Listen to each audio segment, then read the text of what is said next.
भगवते वासुदेवाय। ॐ नमो भगवते वासुदेवाय।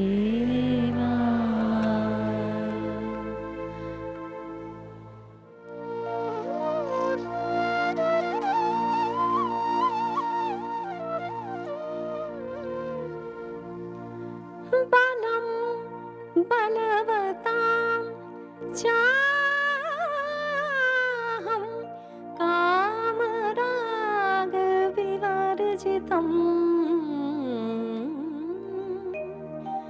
धर्माविरुद्धा भूतेषु कामोऽस्मि भरतर्षभा।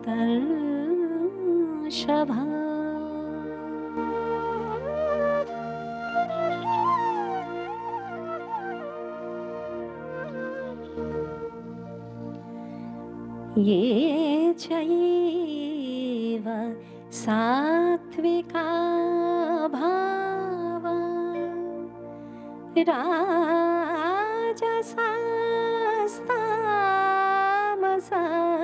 ये मत्त ये वेति तान् विद्धि न त्वहं तेषु ते मयि।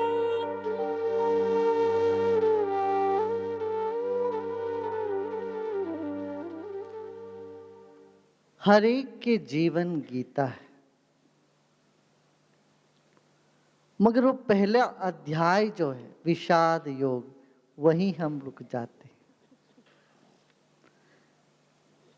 अर्जुन की स्थिति जो थी जब गीता शुरू हुई, द्वंद्व में। जीवन द्वंद्व है, जीवन एक संघर्ष है अज्ञान की वजह से, और ज्ञान का उदय होते ही जीवन उत्सव बन जाता है। और सबसे पहले तो विषाद योग, विषाद करते रहे, अपने आप को बहुत विद्वान समझते रहे, बहुत जानकार समझते रहे।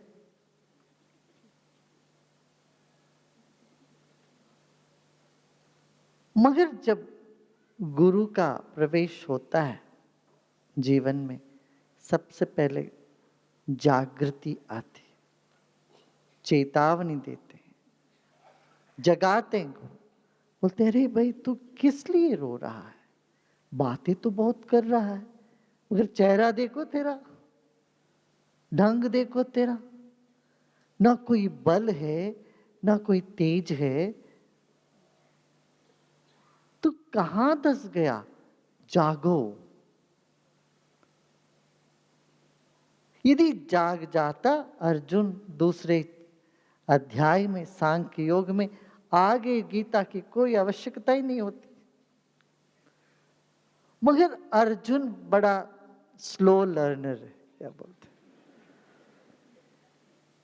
थोड़ा मंद शिष्य, मंद बुद्धि का, धीरे सीखने वाला, और वो अच्छा हुआ इससे। यदि जनक जैसे अर्जुन कह देता, हाँ कृष्ण मुझे स्मृति आ गई, तुमने मुझे बता दिया, जगा दिया, हाँ मैं तो आत्मा हूं, अजर हूं, अमर हूं, मुझे अभी कुछ नहीं चाहिए, मैं लड़ूंगा, जो मैं हूं सो तू है, जो तू है सो मैं हूं, तुमने मुझे याद दिला दिया। यदि ये बात तो आखिरी में 18 अध्याय के आखिरी में जाके अर्जुन कहते हैं, स्मृतिर्लब्ध्वा, स्मृति मुझे आ गई है, याद आ गई है, करिष्ये वचनम तव, जो तुम बोलते मैं करता हूं। यदि पहले दूसरे अध्याय में ही कह देता, वहां सब समाप्त हो जाती, गीता का और अध्याय की कोई आवश्यकता नहीं। मगर इतना बुद्धिमान शिष्य नहीं रहा। क्यों? दुनिया के लिए, आने वाले सदियों के लिए, पीढ़ियों के लिए अर्जुन जरा मंद मंद ढंग से सीखने लगा। क्यों? ये संसार अनंत वैविध्य से भरा हुआ, एक दो वैविध्य था नहीं, अनंत वैविध्य था। और लोग भी इतने ही ढंग के हैं। इस सभी ढंग के लोगों को कुछ ना कुछ सीखने को मिले। जहां भी वो खड़े वहां से वो थोड़ा आगे बढ़ पाए, यह सब डिजाइन किया हुआ था श्री कृष्ण।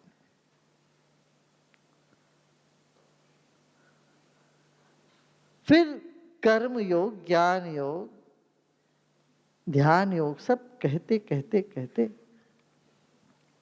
ज्ञान विज्ञान योग में आए। और कहते विरले हमको जान पाएंगे।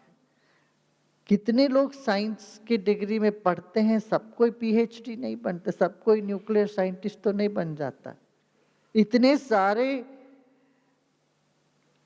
परीक्षा देते हैं, उनमें इक्के दुक्के पास होते हैं, थोड़े से लोग आगे बढ़ते हैं।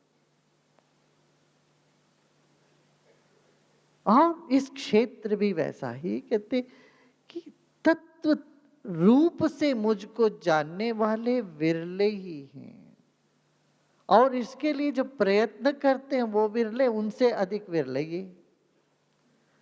मनुष्याणाम सहस्रेश, हजारों में एक प्रयत्न करता है। ऐसे प्रयत्न करने वालों में हजारों में कोई कोई मुझे जानता है। फिर मैं कौन हूं? बहुत सुंदर ढंग से बता दिया। मेरा दो प्रकृति है, एक परा एक अपरा। जैसे मेरा शरीर है और मेरी चेतना है। शरीर तो दिखती है, चेतना, चेतना का लक्षण दिखता है, चेतना वैसे नहीं दिखती। शरीर में चेतना है, इसका पहचान, इसका लक्षण दिख जाते हैं, मगर चेतना दिखती नहीं है। ऐसे अपरा प्रकृति जो दिखती है, अग्नि वायु आकाश पृथ्वी जल, इन मन बुद्धि अहंकार से बना, ये तो दिखता है। मगर इसको जो धारण किया हुआ जो चैतन्य सत्ता है, वो नहीं दिखती है। ये परा प्रकृति है। और ये भी मेरा है, ये भी मैं हूं, ये तो बता दिया। फिर शिष्य का मन जहां भी दौड़ता है वहां खड़े होके दर्शन दे दिए। अरे भाई, गुणवान के गुण में हूं, बलवान में यदि बल दिखता है वो बल मैं ही हूं। कहीं सौंदर्य दिखता है, भूल के भी मत सोचना सौंदर्य उस व्यक्ति का है, मेरे वजह से वहां है सौंदर्य। कहीं बल दिखता है, वो बल हर तपस्या तुम्हें मेरी याद दिलाना है, दिलाए तो ठीक है, तब तुम पटरी पे हो। कहीं फूलों में सुंदरता दिखी, फूल की सुंदरता नहीं, उसमें जो सुंदरता है वो मेरी, मैं हूं वहां। सुंदरता मैं हूं, बल में हूं, तपस्या में हूं, रस में हूं, प्रकाश में हूं, सुगंध में हूं। तो इंद्रिय जन्य ज्ञान से हटके बुद्धिजन्य ज्ञान और बुद्धि के अतीत के ज्ञान की बात क्या हो रही, यह हुआ विज्ञान। आंखों से जो दिखती है, मगर बुद्धि कहती है कि ये जो दिख रही है ये ऐसा नहीं है, इसके पीछे कुछ और है। तो द्रव में द्रवत्व वो मैं हूं। सूर्य और चंद्र में उस रोशनी मैं हूं। और जैसे ये ब्रह्मांड जो भी दिख, इन सब ब्रह्मांड जिसके आधार पर टिकी हुई है वह आकाश मैं हूं, वो चिदाकाश मैं हूं, ये बता दिए। फिर कहते कि ये 3 गुण तो है प्रकृति का, क्या है? सतोगुण, रजोगुण, तमोगुण। पूरी दुनिया में शैतान को लेके बहुत बड़ी विवाद है। पूरी दुनिया में सदियों से ये विवाद चल रहा है। यदि भगवान सर्वव्यापी है, गॉड इज ओमिनी प्रेजेंट, फिर ये शैतान कहाँ रह गए? भगवान के से अलग शैतान यदि होता है तो इसका मतलब है शैतान में तो भगवान नहीं है, खुदा नहीं है, वहां गॉड नहीं है। यदि सेटन है और ईविल है, ये कहां हो सकता है? यदि God is omnipresent, either God will lose his omnipresence, सर्वव्यापकत्व को ये नहीं कह सकते भगवान सब जगह शैतान को छोड़ के, ये कहना पड़ेगा। Then the God will lose his Omni presence.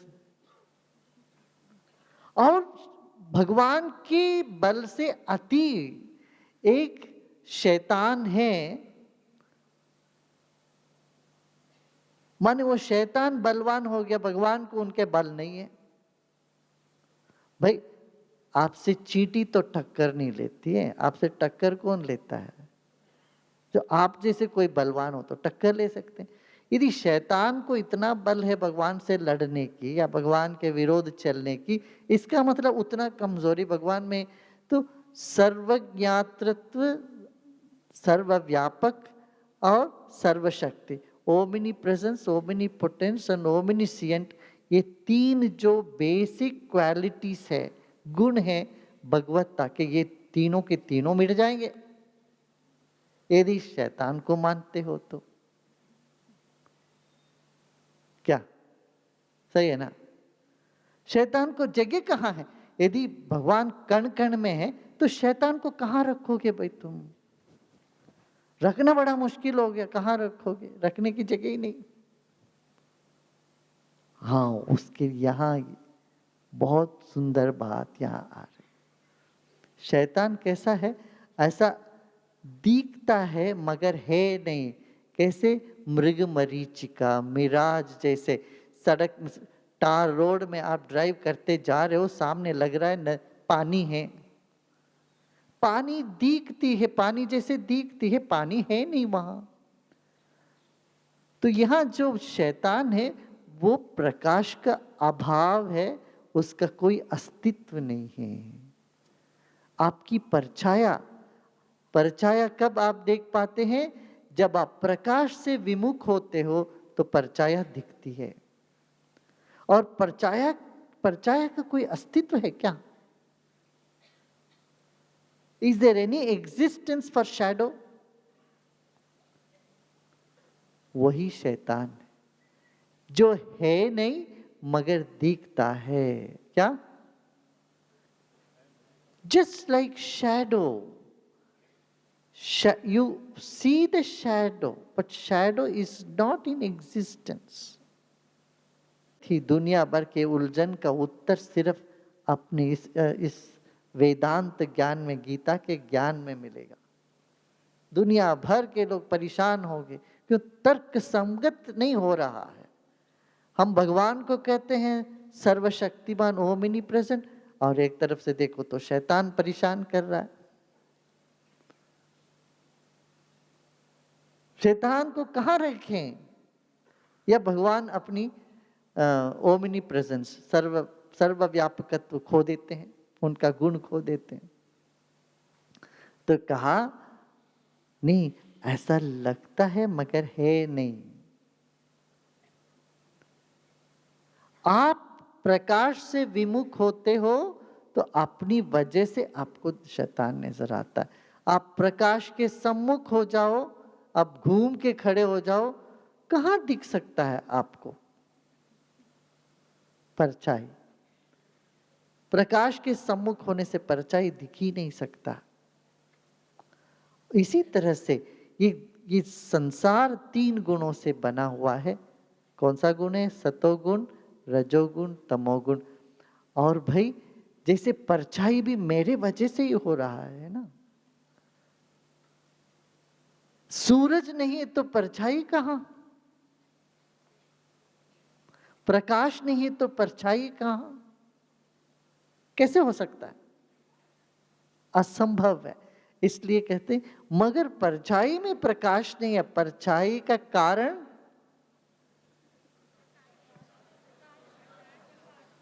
Shadow का कारण क्या है? प्रकाश। मगर शैडो में लाइट नहीं है। यही तमोगुण भी मुझसे ही निकला है मगर मैं उसमें नहीं हूं।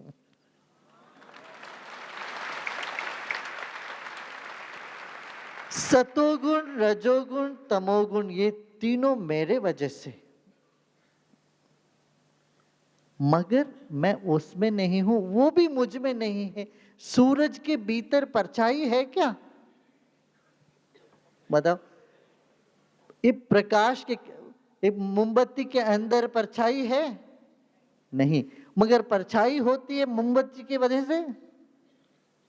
ये बात, यही बात कही, सतोगुण, रजोगुण, तमोगुण तीनों मुझसे निकले हैं, ना मैं उसमें हूं ना वो मुझ में है, मगर उसका भी एक स्तर पर अस्तित्व है। ये इतनी सुंदर बातें कही।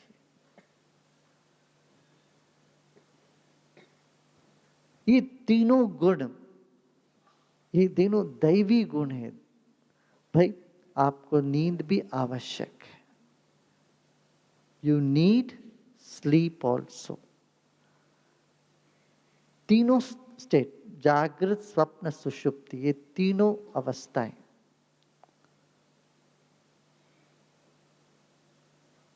सुषुप्ति तमोगुण, जागृत अवस्था रजोगुण सतोगुण,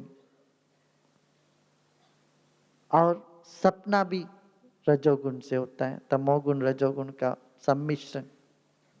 जैसे कल हमने बताया सूरज गोल है, क्यों? उसके चारों ओर जो आभा है, वो ऊर्जा है, वो इतना घनिष्ठ है, इतना बलवान है, उसकी दबाव की वजह से जितने भी भौगोलिक ग्रह, उपग्रह, नक्षत्र आदि है, ये गोल आकार दिखते हैं। क्यों दिखते हैं? इसके चारों ओर इतनी एनर्जी है, इतनी शक्ति है, इतनी ऊर्जा है, उस 1000 गुना उससे अधिक है। जो दिखता है उसका, सूरज का कितना एनर्जी है, वो दिखता है, मगर जो दिखता नहीं है उसका उससे 1000 गुना अधिक उसमें एनर्जी है। यही आज का वैज्ञानिक कहते हैं। इसी बात को श्री कृष्ण ने इसी ज्ञान विज्ञान योग में कहा, परा प्रकृति जो है ये उससे बहुत बड़ा है, दिखती नहीं है मगर वो इस सबको धारण करती है। ये एकदम धार्यते जगत। भाई जो सब कुछ धारण करता वो उससे बड़ा तो होना ही पड़ेगा ना। आप हैंडबैग उठा के चलते हो तो आप हैंडबैग से बड़े होते ही हो, नहीं तो आप उठा नहीं सकते हो। आपने सिर पर टोपी रखा है और टोपी से आप बड़े होना ही पड़ेगा आपको। तो जिसने सबको धारण किया हुआ है, वो जो धारण किया हुआ है उससे तो बड़ा होना ही है।